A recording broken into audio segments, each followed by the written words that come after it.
Okay, so it's time to get ready for our interview. So first of all, let's talk about prep. Now, my guest is Luke Pretty. Luke is someone who I actually already know. So in terms of research, you don't need to see me show you how to search on the internet anyway, right?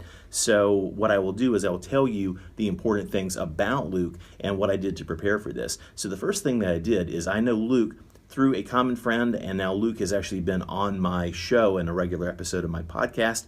And he is also an instructor here at Udemy, which is why I thought that Luke would be a perfect guest to have, because I want to talk to him very quickly about his top suggestions for a successful Udemy course. He's been a good mentor to me for this process. I want to return the favor. So let's talk about my outline. Since I do know Luke, as I mentioned, I already had a bit of a head start. But what I did is I wrote down the things that I wanted to talk to Luke about specifically so that I could keep the conversation focused and stay moving and not tangent too much. But mostly I want to talk to Luke and ask him what are his suggestions for making a great Udemy course. What can I do to make sure that the course is as good as possible? Now, I'll give you a hint. I've already had a little bit of this conversation with him before I started making this course for you, but I want to hear it from Luke directly and I want to share it with you as well.